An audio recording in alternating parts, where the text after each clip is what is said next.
All right, chapter 17, the physical body.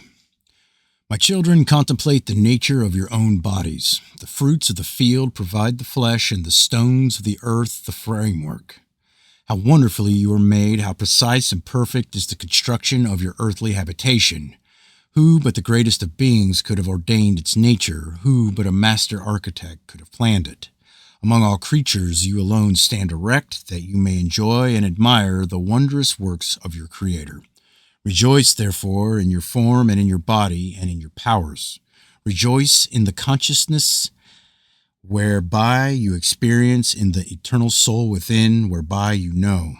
The attributes of a God repose within you, and they are yours to command if you will but call them forth. Be kind to your body, which is the vehicle of your pilgrimage and the chariot of your conquest. Keep it in health and strength, that you may enjoy life with vigor. It was not meant that the body should be neglected, and in fact the law ordains that recompense be made for a neglected body. A body made weak by dissipation and gross from fat living is an abomination unto the God of life.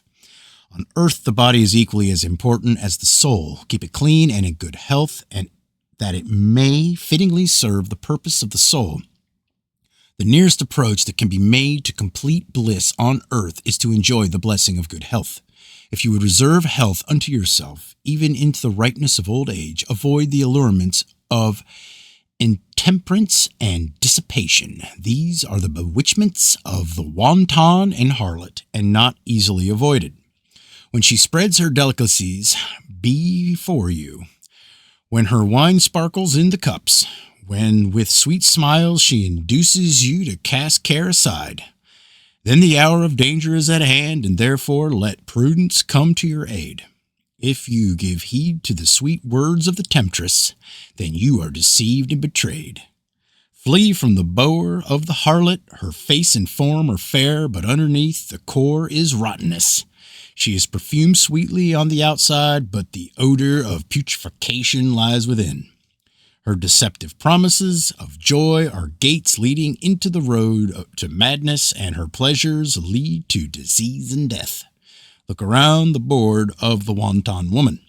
Cast your eyes upon her guests, and observe those who have succumbed to her charms and follow her temptations. Are they not pale and puny ones? Are they not weaklings without the spirit of men? Away from the beguilement of false womanhood, from the tables of intemperance and sideboards of gluttony. Go, seek your place in the company of real men. See, are they not upstanding, brave, and active?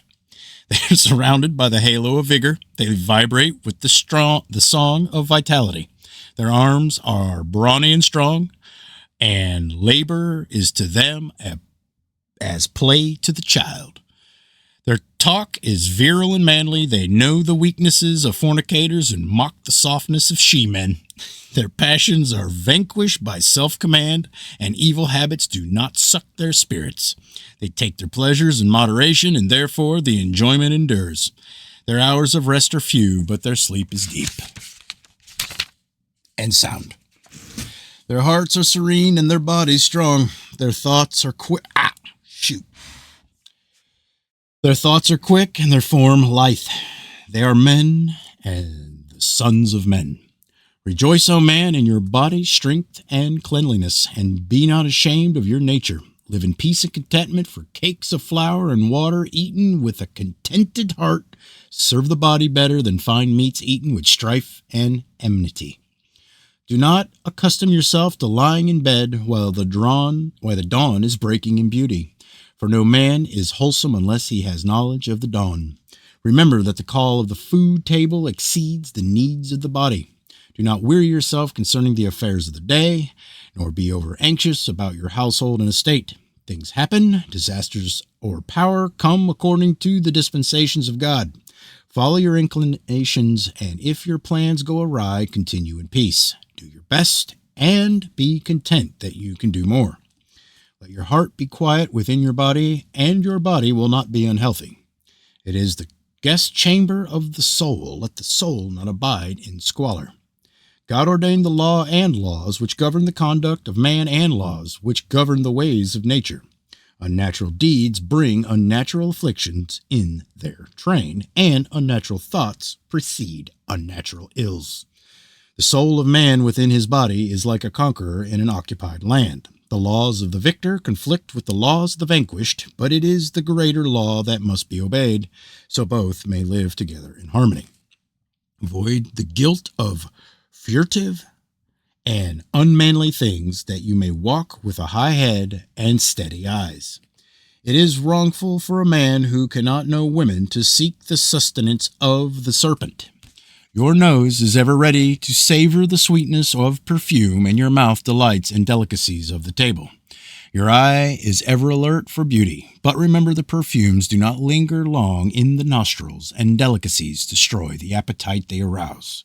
Beauty seen too often ceases to stir the heart.